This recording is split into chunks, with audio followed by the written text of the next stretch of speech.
ఏపీలో ఉష్ణోగ్రతలు క్రమేపీ పెరుగుతున్నాయి. రాజమండ్రిలో 42 డిగ్రీలు దాటి ఉష్ణోగ్రత నమోదు కావడంతో జనం అల్లాడిపోతున్నారు.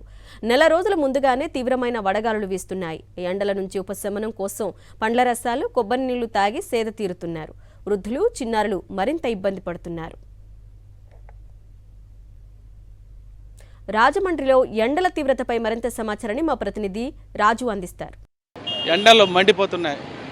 రాజమండ్రిలో నిన్న ఒక్కరోజే 45 డిగ్రీల సెంటీగ్రేడ్ నమోదైంది. ప్రచండ బాణుడి తాకిడికి జనం బెంబేలెత్తిపోతున్నారు. ఉష్ణోగ్రతలు ఏప్రిల్ నెలలోనే పెరిగిపోతుండటంతో జనం చాలా ఆందోళన వ్యక్తం చేస్తున్నారు. ముఖ్యంగా ఈ ఫ్రూట్ జ్యూస్ షాపులు కానీ, కొబ్బరి బొండాల దగ్గర కానీ, పుచ్చకాయలు అమ్మే ప్రాంతాల్లో కానీ జనం ఎక్కువగా వాటిని తీసుకుని సేద తీరే ప్రయత్నం చేస్తున్నారు. తమ దాహాన్ని తీసుకునే ప్రయత్నం అయితే చేస్తున్నారు. పెరుగుతున్న ఎండలకు సంబంధించి జనం ఏమంటారో చూద్దాం. ఒక నెల ముందే ఎండలు బాగా ఎక్కువ వచ్చాయని చెప్పొచ్చా?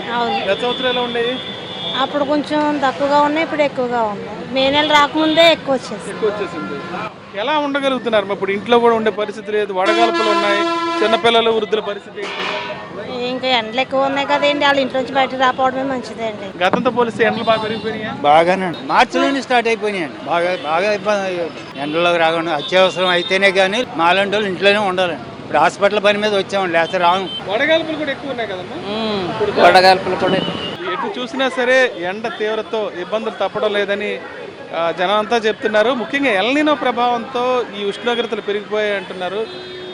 ఏప్రిల్ నెలలోనే, ఇంకా ఏప్రిల్ మొదటి వారంలోనే దాదాపు 45 డిగ్రీల సెంటీగ్రేడ్ ఉష్ణోగ్రతలే నమోదవుతున్నాయి. మరోవైపు జ్యూసుల షాపులు, పండ్ల రసాలు అమ్మే షాపులు కానీ, కొబ్బరి బొండాలు అమ్మే షాపులు కానీ, పుచ్చకాయల ముక్కలు అమ్మే షాపులు ఎక్కడ చూసినా సరే జనమే వీటిని తీసుకుని సేద తీరే ప్రయత్నం అయితే చేస్తున్నారు. కొంచెం వీళ్ళని కూడా అడిగి తెలుసుకుందాం ఈ తాకిడి ఎలా ఉందో గతంతో పోలిస్తే. సో ఏంటంటే లాస్ట్ ఇయర్ కానీ ఇప్పుడు ఇంకా ముందే వచ్చింది. ఇప్పుడు ఏంటంటే మే నెల రావడం వల్ల మే నెలలో స్టార్ట్ అయ్యేది, బట్ ఇది ఏప్రిల్కి ముందే ఎక్కువ స్టార్ట్ అయింది. రాజమండ్రి లాంటి ప్రాంతాలు అయితే గోదావరి తీరంలోనే ఉన్నాయి కదా, అయినా సరే ఉష్ణోగ్రత వస్తుందండి. అసలు ఇంతకు ముందు అంటే వర్షాకాలంలో పడినప్పుడు గోదావరికి అంటే ఇటుపక్క గోదావరి సైడ్ ఉన్నవాళ్ళు తక్కువ ఉండేది లాస్ట్ ఇయర్. కానీ ఇప్పుడు ఏంటంటే ఈ ఎండకి తీవ్రత వల్ల ఎక్కువ రావడం వల్ల కానీ గోదావరికి నీళ్ళు కూడా ఇంచుకుపోతున్నాయి, చూస్తున్నారు కదా. సో దాన్ని బట్టి ఏంటంటే ఇప్పుడు వాతావరణం కూడా అనుకూలంగా ఏం లేదు. ఇక మొత్తానికి ఎటు చూసినా సరే ఎండ తీవ్రత అయితే పెరుగుతున్న విషయాన్ని అందరూ స్పష్టం చేస్తున్నారు. గత ఏడాది వర్షాలు కూడా చాలా తక్కువగా పడ్డాయి, దాని ప్రభావం కూడా ఉష్ణోగ్రతలు విపరీతంగా పెరిగిపోవడానికి ఒక కారణం అని స్థానికులు చెప్తున్నారు. రాజమండ్రి నుంచి హరీష్ ఫర్ సాక్షి న్యూస్.